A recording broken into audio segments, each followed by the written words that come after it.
सबसे पहले लाहौर के हवाले से बताइएगा, शादरा में फिर जो इतलात आ रही हैं वो ये कि जो सतह है वो खतरनाक लेवल तक पहुंच गई है। क्या सूरत हाल है, क्या इंतजामात हैं? बहुत शुक्रिया शाहजेब जी। इस वक्त शादरा के अंदर इंतहाई ऊंचे दर्जे का सैलाब है और जो इस वक्त तक की जो रीडिंग है वो 2,19,000 से 2,21,000 के बीच में है और 2050 क्यूसिक तक जो है 2,50,000 क्यूसिक तक हम कंपैरेटिवली जो है वो समझते हैं कि कंफर्टेबल होंगे तो सेफ हैं। अदरवाइज जो है वो कहीं ना कहीं जो है वो ब्रीच करना पड़ेगा किसी जगह पर। उससे यकीनन शाहदरा की जो बड़ी आबादी है वो सैलाब के उसमें खतरे में आ सकती है, लेकिन अभी तक जो है वो फिंगर क्रॉस्ड। और अब ये चंद घंटों के अंदर ये जहां से रेला जो है वो गुजर रहा है, जो ये अगर इसी रेंज में गुजर जाएगा तो इट्स बेटर। अभी वैसे कुछ जगहों पर पानी जो है वो अंदर जाने की आबादियों में इतलात आई हैं, लेकिन अभी भी वो पानी नहीं है कि जिसको हम ये कह सके कि कोई डिजास्टर है। अभी तक जो है वो हालात अंडर कंट्रोल हैं और होपफुली अगर इसी पेस के साथ ये पानी गुजर जाए तो विल बी कंफर्टेबल। और मुझे ये बताएगा कि ज़ाहिर है दीगर इलाकों में इस वक्त सैलाबी सूरत हाल है। हमारे नुमाइंदे राना अंसर बता रहे थे हमें कादराबाद से, हेड कादराबाद से, कि वहाँ पे ज़ाहिर है शगाफ डाले गए। वो हाफिज़ाबाद के हवाले से बता रहे थे कि वहाँ पर लोग परेशान हैं, जो इमदादी अमला है वो वहाँ तक नहीं पहुँचा है, राब्ता मुनक़ता हुआ है कि हुकूमत की जिम्मेदारी है ज़ाहिर है कि उन तक इमदाद पहुँचाए। वहाँ पर लोग परेशान हैं। शाहजेब, अगर मैं आपकी बहुत शुक्रगुजार होंगी अगर आप स्पेसिफिकली हमें वो इलाके जो आपके रिपोर्टर्स रिपोर्ट कर रहे हैं, बिकॉज हमारी अभी तक जो प्रेपरेशन है उसके मुताबिक भी तमाम एडमिनिस्ट्रेशन, रेस्क्यू के इदारे, पाक फौज, सिविल डिफेंस, सब लोग जो है वो इस वक्त ग्राउंड पे मौजूद हैं। और अभी 2 घंटे पहले तक की जो मेरे पास रिपोर्ट मौजूद है उसके अंदर जो है वो 14,61,966 लोग जो हैं वो पॉपुलेशन इसकी से इफेक्ट हुई थी। और उसमें से जो है रिलीफ कैंप्स 1372 रिलीफ कैंप्स जो हैं उसमें लोग मौजूद हैं। उसके बाद हमारे पास जो पीपल बहुत 6,656 लोगों को ट्रीट भी किया गया है और ये 2 घंटे पहले की बात मैं कर रही हूँ। उसके बाद अभी जो रिसेंट इत्तला है यकीनन वो उससे ज्यादा होगी। तो ऐसी कोई जगह नहीं है जहां पर ये कहा जाए कि रेस्क्यू वाले लोग नहीं पहुंच सके या वहां पर इमदाद नहीं पहुंच सकी। और पूरी जो चीफ मिनिस्टर साहिबा की अभी जो कल भी उन्होंने मीटिंग की थी कमिश्नर्स और डिप्टी कमिश्नर्स के साथ, उसमें पूरी जो इंस्ट्रक्शंस है ना, प्लान्स ये बना लिए गए थे पहले से। ऐसा नहीं है कि ये कोई हम प्रिपेयर्ड नहीं थे, बिल्कुल प्रिपेयर्ड थे। और इसीलिए अगर प्रिपेयर्डनेस नहीं होती शाहजेब तो ये इतनी बड़ी क़यामत आई है कि खुदा ना खास्ता इसमें डैमेज का आप अंदाजा नहीं लगा सकते कि किस हद तक होता। जो हमारे पास अल्लाह का करम यह है कि जो जानी नुकसान है वो भी बहुत ज्यादा नहीं है। चंद लोग जो है वो जिन्होंने खुद से जो है वो पार करने की कोशिश की सैलाब के अंदर, उनको जो है वो एक उनकी कैजुअलिटी हुई है, एक आधी और। सो ये 17 के करीब लोग जो हैं, 17 से 20 लोगों के करीब जो है वो उनकी इतला है कि शायद वो जानी नुकसान हुआ है। इस दफा तो ये अनप्रेसिडेंटेड है शाहजेब के जो मवेशी है, माल मवेशी, उसको भी रेस्क्यू किया गया है। इंसान तो मतलब बहुत बड़ी बात है। और जो हमारे नुमाइंदे ने बताया वो तफसीलात हम आप तक पहुंचा देंगे। इसके अलावा जलालपुर पीरवाला से हमारे नुमाइंदे इमरान चौधरी बता रहे थे कि वहाँ जो डीसी हैं उन्होंने कहा कि 3 लाख लोग मुतासिर होंगे मुल्तान में जब ये सैलाबी रेला वहाँ पहुंचेगा, मगर वहाँ पर भी अभी तक 40,000 लोगों की नकल मकानी हुई है और वसाइल की वहाँ भी कमी का सामना है। तो इससे पहले कि वहाँ सूरत हाल ख़राब हो, पंजाब हुकूमत क्या कर रही है? नहीं, वसाइल की कमी नहीं है शाहजेब। अगर ये किसी डीसी साहब ने कहा है तो ये बिल्कुल गलत बयानी है। वसाइल की किसी जी कोई कमी नहीं है। और हमारे जो वसाइल हैं, जो रेस्क्यू 1122 है उसका पूरा अमला, हमारी पीडीएम में हमारी पूरी एडमिनिस्ट्रेशन, और उसके साथ साथ पाक फौज जो है वो भी मुख्तलिफ अजला के लिए जो है वो कॉल की गई थी। और अभी मुल्तान के अंदर जो है वो मेन रेलवे को पहुंचना है। सो ये बारी बारी तमाम चीजों की तैयारी की जा चुकी है। अभी तो ये लाहौर के बाद जो है वो झंग और चिन्योट, वो एक हमारा कंसर्न है कि वहां पर जो है वो वहां पर भी पानी की जो एक कैपेसिटी है उससे ज्यादा पानी जो है वहां पहुंच रहा है, वहां पर भी अल्लाह करे कि ब्रीच की जरूरत ना पड़े, अदरवाइज वहां पे भी शायद जैसे हमें कल जो है वो ब्रीच करना पड़ा और मंडी बहाउद्दीन जो है वो इफेक्ट हुआ, लेकिन यह है कि बाकी जो शहर हैं वो बच गए। वजीराबाद के अंदर से पानी निकाला जा चुका है, डस्का जो है वो ऑल क्लियर। सो ये जो पूरी प्रिपेयर्डनेस है वो पंजाब गवर्नमेंट की मौजूद है, किसी तौर पर ना वसाइल की कोई जो कमी है। हमने नुमाइंदे से बात की, वजीराबाद का जो शहरी इलाका है उन्होंने इस बात को कंफर्म किया कि वहां तक बहुत हद तक पानी निकाला जा चुका है, सियालकोट में भी, मगर जो नहरों के करीबी इलाके हैं सियालकोट में और जो देही इलाके हैं वजीराबाद में वो अभी भी ज़ेरे आब हैं। ये देखिए, कुछ तो ये जो हमने वॉलंटियर जो लोगों ने किया और उन्होंने रेस्क्यू जो उनको हम कर सके, वो अपनी अपनी जगह उन्होंने छोड़ी, रिलीफ कैंप्स के अंदर वो मौजूद हैं। कुछ लोग जो है वो अपनी जगहों से जो है वो जाने के लिए तैयार नहीं थे, लेकिन उसमें भी उनसे रिक्वेस्ट की गई, इवन एक होता ना कि उनसे तरला मिन्नत तक के प्लीज जो है इन जगहों को खाली कर दें। और जो जहां पर निशेबी इलाके हैं, ये जो नहरों के इर्द गिर्द हैं, ये एक्चुअली वो इलाके हैं शाहजेब जहां पर आबादियां नहीं होनी चाहिए थी। यहाँ पर गैर कानूनी आबादियां बनी और ये बेसिकली ये रिवर बेड्स हैं और इनके अंदर जो आबादियां बनी हैं वहां पर यकीनन जब आप समझ सकते हैं कि रिवर बेड के अंदर जब भी आबादी बनेगी तो रिवर बेड जो है वो उसकी एक पानी निकलने की अपनी पेस होती है, और फिर जब आगे सारा पानी है तो इस पानी को जो है वो वक्त लगता है, लेकिन इंशाल्लाह ताला विद इन फ्यू आवर्स ये पानी भी जो है यहाँ से निकल जाएगा। पिछले इलाके जो है वो अब ठीक हो गए हैं, वो आहिस्ता आहिस्ता रिहेबिलिटेशन की तरफ जा रहे हैं। अब लाहौर और लाहौर से आगे जो अब झंग है, चिन्योट है, फैसलाबाद है, सरगोदा है और मुल्तान है, उसके आगे भावलपुर, भावलनगर, ये तमाम इलाके हैं जिनको अब जो है वो अब मेन फोकस उनके ऊपर होगा जैसे ही लाहौर से ये रैला निकल जाता है। ये बड़ी आम बात आपने की, जाहिर है कि जो रिवर बेड है उस पर नई कंस्ट्रक्शन होनी चाहिए। कंस्ट्रक्शन हुई हैं, हाउसिंग सोसाइटीज़ पंजाब में भी बनी है, खैबर पख्तूनख्वा में हमने होटल्स बनते हुए देखे दरिया के रास्ते में, और फिर किस तरीके से तबाही हुई, घर बने हुए देखे। एक तो रिवर बेड के ऊपर और फिर जाहिर है एग्रीकल्चर लैंड के ऊपर भी जो हाउसिंग सोसाइटीज़ का बनना है उस पर इन्वायरमेंटलिस्ट जो हैं वो बहुत ज़्यादा तनकीद करते रहे हैं। रूडा के हवाले से भी तनकीद करते रहे कि एग्रीकल्चर लैंड है, इस पर नई कंस्ट्रक्शन होनी चाहिए। इमरान खान साहब अपने दौर में उसकी भरपूर मार्केटिंग करते थे। एग्रीकल्चर में जो किसान हैं जिनसे ज़मीनें ली जा रही थी, नून लीग उनके साथ खड़ी होती थी, बट अब आप लोग भी रूडा को आगे बढ़ाने में, उसकी मार्केटिंग करने में पेश हैं, तो जाहिर है फिर जब क्राइसिस आएगा तो सवाल उठेगा। नहीं, बिल्कुल जो सवाल उठेगा उसका जवाब देने के लिए हम बिल्कुल हाजिर हैं, मौजूद हैं।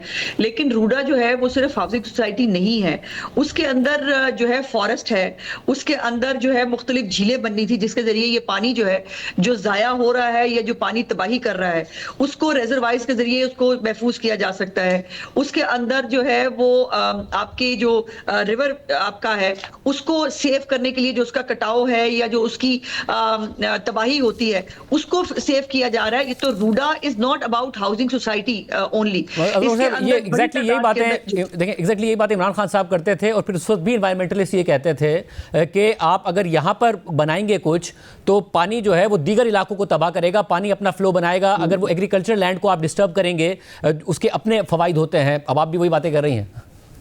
नहीं, मेरी बातें मुख्तलिफ इसलिए हैं कि जो रूडा का अब जो प्लान पंजाब गवर्नमेंट ने बनाया है, जैसे मैंने इसमें कहा, उनके प्लान के अंदर ये झीलें, ये रेजरवायर्स, ये जो एक बड़ी जो फॉरेस्ट है वो उसके अंदर शामिल नहीं था। हमारा रूडा का मेन प्लान जो है उसको एनवायरनमेंट को सामने रख के रूडा का प्लान बनाया गया है, और उसी के अंदर जो है वो चेंजेस एनवायरमेंटल जो आपके माहिरीन की राय है, जो इस वक्त रिक्वायरमेंट है पंजाब के एनवायरनमेंट के हवाले से, जितना एनवायरनमेंट का काम पंजाब में हो रहा है वो पूरे मतलब पाकिस्तान की तारीख में कभी नहीं हुआ और किसी सूबे में नहीं हुआ। सो फॉरेस्ट की, और फॉरेस्ट जो है वो रूडा के साथ हो या प्लांट फॉर पाकिस्तान, एक कैंपेन है पंजाब गवर्नमेंट की जिसके अंदर बाकायदा QR कोड के साथ जो है वो प्लांटेशन होती है, और ये प्लांटेशन, ये सब चीजें जो है यही वो तरीकाकार है। और रेजरवायर्स ये बहुत जरूरी है। आज चीफ मिनिस्टर साहब ने इस पे बात की, प्राइम मिनिस्टर साहब ने भी इस पे बात की कि अब हमें जो है वो सियासी मसलतें और ये तमाम चीजों को छोड़ के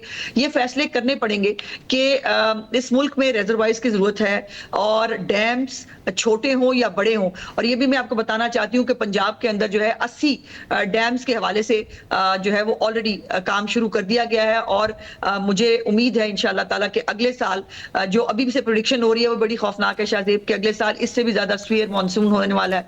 और हम उम्मीद करते हैं क्योंकि इस पर भी जो एनवायरमेंटलिस्ट हैं वो सवाल उठाते हैं कि पाकिस्तान में ज्यादा डैम बनने चाहिए या अलग किस्म के रिजर्वायर बनने चाहिए। तो पंजाब हुकूमत अगर इस हवाले से आगे बढ़ेगी तो जो माहिर माहौलियात हैं उनसे भी इस हवाले से बात करेगी, कंसल्ट करेगी कि किस तरीके से आगे बढ़ना है, क्योंकि खैबर पख्तूनख्वा के वज़ीर आला भी ये कह रहे हैं, उम्मीद करते हैं वो भी कंसल्ट करेंगे और उसके बाद ही इस हवाले से आगे बढ़ेंगे। बुखारी साहब, आपने गुज़िश्ता दिनों एक बात की और ज़ाहिर है मैं चाहता हूँ कि वो अवाम को भी दिखाऊँ और आपको भी दिखाऊँ, उसके बाद आपसे उसका जवाब ले लूँ। देखिएगा। मुझे वो मत बताएं, अब मैं कहने लगी हूँ बहुत सख्त बात, मैं जज्बाती हो जाती हूँ इस बात पे, बिकॉज मैं भी औरत हूँ, मैं समझती हूँ हमारी फैमिलियाँ कितना सफ़र करती हैं। ये मर्दों की फैमिलियाँ भी करती हैं, औरतों की फैमिलियाँ कितनी सफ़र करती हैं, ये हमसे पूछें आप। और ये मरियम नवाज के कपड़ों पे उस पर बात करने से पहले वो लोग गिरबान के अंदर झांक के देखें जिनकी अम्मियाँ कपड़े पहनना मुनासिब ही नहीं समझती। अजमा साहब, आपने एक औरत होते हुए बात की और ज़ाहिर है पाकिस्तान की सोसाइटी में ख़वातीन को मसाइल का सामना करना पड़ता है। आप कह रही हैं तो दुरुस्त कह रही हैं कि ख़वातीन को सफ़र करना पड़ता है, मगर आपने फिर ख़ुद जो अटैक किया वो किसी मर्द की कही हुई बात पर औरत पर ही अटैक किया। देखिए, मुझे शाहजेब साहब बहुत तकलीफ है कि ये स्टेटमेंट मेरे मुंह से निकला, लेकिन ये स्टेटमेंट बहुत तकलीफ में निकला। आप मेरी सिचुएशन को समझने की कोशिश कीजिए कि मरियम नवाज साहिबा जो है वो क्या किसी की माँ नहीं है, या मैं किसी की माँ नहीं हूँ, मेरे भी बच्चे हैं। और जो ट्रोलिंग हम जो है वो दिन रात गंदी घटिया ट्रोलिंग जो सिर के बालों से लेकर पैर के नाखूनों तक जो हमें बर्दाश्त करनी पड़ती है, तो एक टॉलरेंस है ना, एक सब्र है इंसान का, कहीं सब्र जो है वो खत्म हो जाता है। मुझे फिर भी मैं समझती हूँ कि मुझे रिस्ट्रेन का मुजाहरा करना चाहिए था, और लेकिन ये अहम है कि आप खुद कह रही हैं कि आपको रिस्ट्रेन का मुजाहरा करना चाहिए था। मगर इसमें एक सवाल जो अज़मा साहिबा वो पैदा होता है वो ये कि ज़ाहिर है आप हो, मरियम नवाज साहिबा हो, कोई भी खातून हो, उनके बाल, उनके कपड़े, उनके नाखून वो जैसे रखना चाहें रखें, किसी को हक नहीं है कि उन्हें बताए या आपको बताए कि आपको कैसे कपड़े पहनने चाहिए। इनफैक्ट मुझे या किसी को ये बताने का हक नहीं है कि आपका हक क्या है, क्योंकि जो आपका हक है वो आपका हक है। मगर मतलब कोई जो ट्रोल है वो ट्रोल तो ट्रोल होता है। आप इंफॉर्मेशन मिनिस्टर हैं, किसी ट्रोल को आप तो ट्रोल नहीं है ना। आप जब जवाब देंगे नेशनल मीडिया पर, ट्रोल तो नून लीग के भी हैं, वो भी उल्टी सीधी बातें करते हैं, मगर आप तो ज्यादा जिम्मेदार जगह पर। नहीं शाहजेब, मैंने तो पहले बात शुरू करते कहा कि जो टेम्पर मैंने लूज किया मुझे नहीं करना चाहिए था, मुझे बाद में इसका बहुत एहसास भी हुआ। लेकिन गुजारिश ये है कि ये सिर्फ ट्रोल्स नहीं है, बाकायदा एक ऑर्गेनाइज्ड कैंपेन होती है। आप जरा खोल के देखो मरियम नवाज के कपड़ों के ऊपर जो है वो किस तरह की कैंपेन होती है, उनके बारे में क्या अल्फाज इस्तेमाल किए जाते हैं। इतनी गंदी और घटिया लैंग्वेज मरियम नवाज के बारे में इस्तेमाल होती है। अभी भी आज जब वो गई हैं शादरा, उन्होंने कश्ती का सफर किया है, उस कश्ती का, और वो चेक करने गई हैं कि जो है वायरलेस सिस्टम मौजूद है कि नहीं, रिलीफ कैंप लगे हैं कि नहीं, आबादी का इनखला हो गया है कि नहीं। उसके बावजूद उस कश्ती के सफर को जो है वो बनाकर, ये ट्रोल्स नहीं करते, बकायदा ऑर्गेनाइज्ड पूरा प्रोपेगेंडा सेल इसके ऊपर करता है। ऊपर से लेकर नीचे तक सब लोग एक ही ज़बान बोल रहे होते हैं, एक ही बात कर रहे होते हैं। मगर ट्रोलिंग हर तरफ से है अज़मा साहिबा। ज़ाहिर नून लीग के भी ऐसे ट्रोल्स मौजूद हैं जिनकी नून लीग की तरफ से कंडेमनेशन नहीं होती, और वो खवातीन के ऊपर भी, वो खवातीन के ऊपर आप अपने हामी कह लीजिए, वो दूसरी खवातीन के ऊपर जो जिस किस्म की बातें करते हैं, तो कंडेमनेशन दोनों साइड से नहीं होती है। तहरीक इंसाफ की साइड से भी नहीं होती है, नून लीग की साइड से भी नहीं होती है। हमारी तरफ से होती है, हमारी तरफ से बिल्कुल होती है। बहुत सारे ऐसे ट्रोल्स मौजूद हैं जो ऐसी बातें करते हैं, मगर उन्हें वेलकम करते देखा गया है वुज़रा की तरफ से अपने दफातर में। मैं गुजारिश करती हूँ, देखिए ये जो मेरी पॉलिटिकल पार्टी की तरफ से ना हमारा कोई प्रोपेगेंडा सेल है नहीं, और ना हमारी एक यक ज़बान, हम एक जो है वो बड़े लीडर से लेकर छोटे ट्रोल तक जो है वो एक ही बात कर रहे हो, एक ही कैंपेन चल रही हो, एक ही के बारे में हो रही हो, ऐसी हमारे यहाँ नहीं होता, ये उधर होता है। मरियम नवाज क्या पहने, मरियम नवाज जो है उन्होंने क्या पहना हुआ है, हर वक्त उससे बाहर क्यों नहीं आ जाते? मरियम नवाज क्या कर रही हैं? मरियम नवाज की परफॉर्मेंस क्या है? उन्होंने पंजाब के लोगों को कितना डिलीवर किया है? वो पंजाब के लोगों के लिए क्या काम कर रही है? इस पे बात क्यों नहीं हो सकती? आप औरतों के कपड़ों से, औरतों की उस चीजों से, और ये एक फैशन बन गया है, एक वो मतलब वो है। आप चेक करें, वो सारे ट्रोल लगाए हुए हैं, मरियम नवाज ने जूता कौन सा पहना है, मरियम नवाज ने जो है वो बैग कौन सा पकड़ा है, और अब तो हम इस शुरू हो गए हैं। सोसाइटी से मिसोजिनी, सेक्सिस्ट कमेंट उसी वक्त खत्म होंगे ना जब एक खातून किसी और को जवाब दूसरी खातून के हवाले से नहीं दे रही होंगी।